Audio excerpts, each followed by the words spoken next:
Welcome back to my channel అండి. ఈరోజు మేము పచ్చి పులుసు పులగమ్మ చేయాలనుకున్నామండి. చాలా టేస్ట్గా ఉంటుంది. దానికి పులగానికి కాంబినేషన్ పచ్చి పులుసు అండి. దానికి కావాల్సిన పదార్థాలు ఏంటో చూద్దాం రండి. ఇదిగోనండి, ఉల్లిగడ్డలు సన్నగా తరిగి పెట్టుకోవాలండి. పచ్చిమిరపకాయలు, ఇదిగో బెల్లం, ఇదిగో బుడ్డలు ఇత్తనాలు, వేరుశనక్కాయ ఇత్తనాలు, చింతపండుని నానబెట్టేసుకున్నాం ముందుగానే, ఉప్పు, కారం. పచ్చి పులుసుకు కావాల్సినవి ఇవేనండి. ఇప్పుడు పులగానికి వచ్చి బియ్యము, పెసరపప్పు అండి. ఒక గ్లాసు బియ్యం అయితే సగం గ్లాసు పెసరపప్పు. వీటిని ఇప్పుడు పొట్టు లేని పెసరపప్పు కదండి ఇది, కాబట్టి కొంచెం దూరంగా వేయించుకుందామండి. వీటిని ఇది దూరంగా వేయించుకుంటే కొద్ది కలర్ వస్తుందండి, బాగుంటుంది అనమాట. ఇది పొట్టు ఉండేవి అయితే వేయించాల్సిన పని లేదనమాట. ముందుగానే పొట్టు ఉండేవి ముందుగానే వేయించి పొట్టుగా అట్లనే పగలు కొట్టుకుని ఉంటాం కాబట్టి అవి వేయించాల్సిన పని లేదన్నమాట. అవి గుండ్లు ఉన్నప్పుడే వేయించుంటాము. ఇవి వేయించుంటాము కాబట్టి కొద్దిగా దూరంగా వేయించాలండి. అవి వేసి గ్లాసు బియ్యానికి సగం కప్పు పెసరపప్పు రెండు కలిపి నానబెట్టేసుకోవాలి. ఇదిగోనండి, ఇవన్నీ ఇలా వేగిపోయినాయండి. చూడండి, పెసరపప్పు ఇలా మొత్తము ఇవి తీసేసి ఒక గ్లాసు బియ్యం ఉంది కదండి, వీటిని రెండు కలిపి నానబెట్టేసుకుందాం. ఒక గ్లాసు బియ్యము సగం కప్పు పెసరబెల్లు వేసి నానబెట్టేసుకుందాం. ఇవి ఇదిగోనండి, ఇలా కడిగేసి బాగా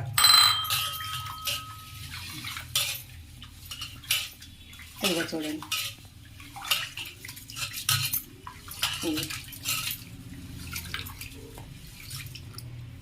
ఇదిగోనండి, ఒక 2 సార్లు ఇలా కడిగేసి పెట్టేసుకోవాలండి బాగా నీట్గా. చూడండి, ఇదిగోనండి, ఇలా అన్ని కడిగేసి పెట్టేసిన తర్వాత రైస్ కుక్కర్ గిన్నెలో పెడుతున్నానండి. ఇవన్నీ మొత్తం ఇలా రైస్ కుక్కర్ గిన్నెలోకి వేసేసి తాలింపు వేయాల్సిన పని లేదండి దీన్ని, ఎందుకంటే పుల్లగం కదా ఇది. నూనె గిన్నె ఏం అవసరం లేదు, తాలింపు వేయాల్సిన పని లేదనమాట దీంతో. చూడండి, వీటిలోకి పచ్చిమిరపకాయలు కడిగి తరిగి పెట్టేసుకున్నానండి. బాగా నీట్గా కడిగేసి నీళ్ళు గిళ్ళ చీలికలు చేసి కడిగి పెట్టేసినాను. ఇవి వీటిని దీంట్లోకే వేసేస్తానండి, కొద్ది కారం కారంగా ఉంటుందని. ఇప్పుడు చూడండి, ఫస్ట్ అన్నం ఒక గ్లాస్ బియ్యం వేసినాం కదా, దాంతో 1కి 2 నీళ్ళు వేయాలండి కొలతలతో. ఎక్కువ నీళ్ళు వేసుకున్న కొద్ది మెత్తగా తినేవాళ్ళు అనేవాళ్ళు ఇదిగోండి పెసరపప్పు దీంతో వేసినాం కదా, దీంతో 2 వేస్తానండి.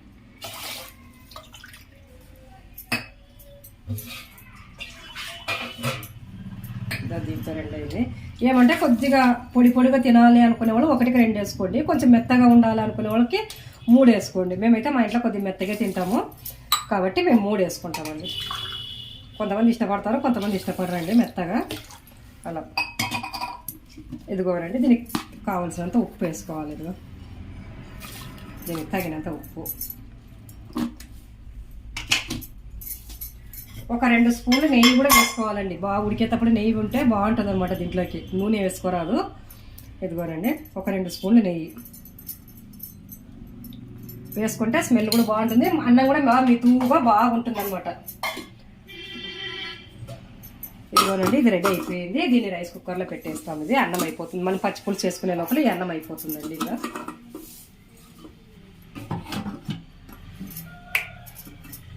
అంతేనండి, ఇంకా పులుగానికి రెడీ అయిపోయింది. కుక్కర్కి అన్ని పెట్టేసినామండి. ఇప్పుడు మనం పచ్చి పులుసుకు రెడీ చేసుకుందామండి. దానికి కావాల్సినవి ఇదిగో శనక్కాయ విత్తనాలండి. ఇవి కొద్దిగా వేయించుకుందాం, ఇవి దూరంగా వేయించుకుందామండి.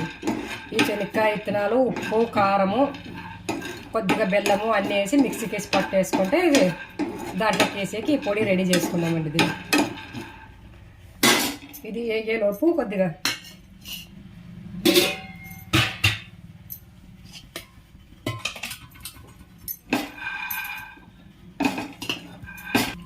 ఇదిగోనండి, శనక్కాయ గుడ్లు ఇలా వేగిపోయినాయి. చూడండి, ఇవి మిక్సీ పట్టేసుకుందాం.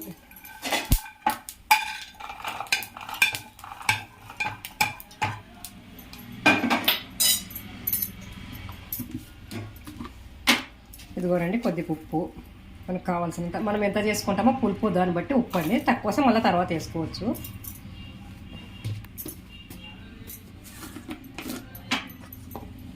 ఒక 2 స్పూన్ల కారం,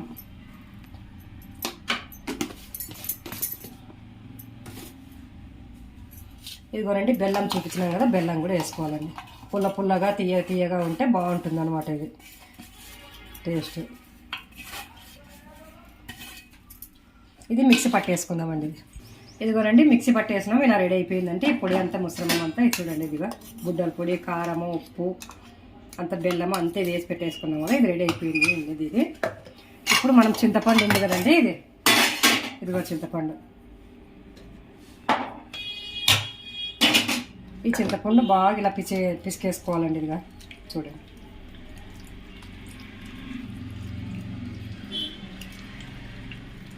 మనం ఎంత కావాలంటే అంత పులుపు తీసుకోవచ్చు అండి.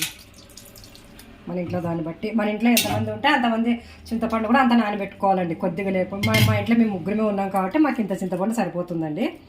మీ ఇంట్లో ఇంకా ఎక్కువ మంది ఉన్నారనుకుంటే ఇంకా ఎక్కువ చింతపండు నానబెట్టుకుని రసం పిండేసుకోవాలండి మొత్తం.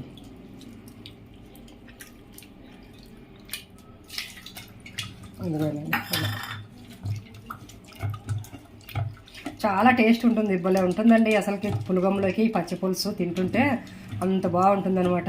ఎప్పుడైనా ఇంట్లో పప్పు, చారు ఇవన్నీ చేసుకుంటాం కదా, ఎప్పుడు ఇంకా అవే ఎప్పుడు రొటీన్ అన్నట్టు అప్పుడప్పుడు ఇలాంటివి చేసుకుంటే మంచిది అనమాట. ఆరోగ్యానికి కూడా చాలా మంచిది. వారానికి ఒక్కసారి కంపల్సరీగా చింతపులుసు తింటే కూడా మనకి చాలా మంచిది అనమాట. కాబట్టి ఇదిగోనండి అంతా చింతపులుసు అంతా ఇలా పిండేసి పెట్టేసుకున్నామండి. మనకి ఎంత కావాలో అంత నీళ్ళు పోసుకుందామండి. చూడండి మాకైతే ఇంత సరిపోతుంది, ఇంత పోసుకున్నాను. మీరు చింతపండు బట్టి మీరు పోసుకోండి తర్వాత. ఇదిగోనండి మిక్సీ పట్టుకోయిందంతా మొత్తం బుడ్డల పొడి దీంట్లోకి వేసేసుకుందామండి. మొత్తం దీంట్లో మిక్సీ గిన్నెలో ఉండేదంతా దీంట్లోకి వేసేసుకొని చూడండి. ఇదంతా వేసినాం కదా, ఒకసారి అంతా మొత్తం చేతితో అంతా మొత్తం కలిపేస్తామండి. స్పూన్తో అయితే అంతగా రాదనమాట, చేయబెట్టి కలిపితేనే దీనికి బాగుంటుంది అనమాట లోపల. ఇదిగో చూడండి, ఇదిగో ఇలా తయారైపోయింది. మనకు ఉప్పు అయ్యిందో లేదో చూసుకొని మనకు కావాల్సింటే ఉప్పు వేసుకోవచ్చు. మాకైతే సరిపోయిందండి. దీంట్లోకి వచ్చి ఈ పచ్చి ఉల్లిగడ్డలు ఉన్నాయి కదా, వీటిని బాగా కడుక్కుందామండి వీటిని. ఎందుకంటే ఇవి పచ్చి వాసన ఉంటాయండి, పచ్చి ఉల్లిగడ్డలు కోసింటాం కాబట్టి పచ్చి వాసన ఉంటాయి. బాగా ఇలా పిసికేసి బాగా చేతిన మొత్తం బాగా ఇలా మొత్తం ఇలా పిసికేస్తే మొత్తం వాసన అంతా పోతుందండి. ఇది ఇలా వాసన పోయినప్పుడు దీంట్లోకి వేసుకుందాం. ఇది పచ్చి పులుసు కాబట్టి పచ్చివే వేసుకుందామండి. ఇదిగా ఇలా చాలా రుచిగా ఉంటుంది అనమాట ఇది. దాంట్లోకి పులగంలోకి, అన్నంలోకి అయితే అంత టేస్ట్ ఉండదు, పులగంలోకి బాగుంటుంది అనమాట. పని కూడా తొందర, ఏం 10 నిమిషాలు 5 నిమిషాల పని అంత ఏం లేదు చింతపులుసు, అంతే కదండి. ఇది దీంట్లో కరివేపాకు, కొత్తిమీర వేసుకుందాము. తాలింపు రెడీ అయిపోయిందండి. తాలింపు పెట్టేసినాం దీనికి పచ్చి పులుసుకి. దీంట్లోకి ఇదిగోండి కరివేపాకు, కొత్తిమీర కడిగి పెట్టేసానండి. దీన్ని వేసుకుందాం కొద్దిగా ఫైనల్గా లాస్ట్ ఇంకా అయిపోయింది. ఇది కూడా దీంట్లో వేసేసుకుందాం.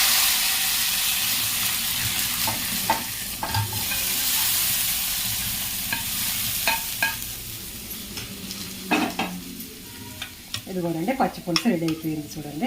ఇదిగో ఇంకా పులగం అయిన తర్వాత పచ్చి పులుసు పులగము టేస్ట్ చూసి చెప్తామండి ఎలా ఉందో చూసి. ఇదిగోనండి పులగం రెడీ అయిపోయింది. ఇదిగో చూడండి పులగం చూడండి. ఇదిగో పచ్చి పులుసు, పులగము, పచ్చి పులుసు, నెయ్యి అండి. ఇదిగో పక్కన నెయ్యి. ఇప్పుడు దీన్ని ఎలా ఉందో టేస్ట్ చూద్దాం రండి. ఇప్పుడు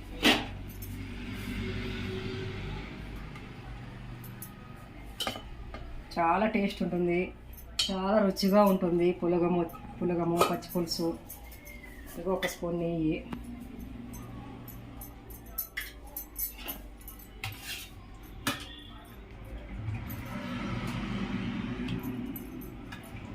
ఈ ఎండాకాలం సలవ కూడా అండి, ఎందుకంటే వెల్లిపాయలు, ఉల్లిగడ్డ అన్నీ వేసింటాం కదండి. ఇవి చాలా మంచిది అనమాట. ఇదిగోరండి పచ్చి పులుసు, పులగము, నెయ్యి రెడీ అయిపోయిందండి. ఇది కానీ చాలా రుచిగా ఉంటుంది, చాలా టేస్ట్గా ఉంటుంది. తీయగా పుల్లగా చాలా బాగుంటుంది. మా వీడియో మీకు నచ్చినట్లయితే లైక్ చేయండి, షేర్ చేయండి, సబ్స్క్రైబ్ చేసుకోండి.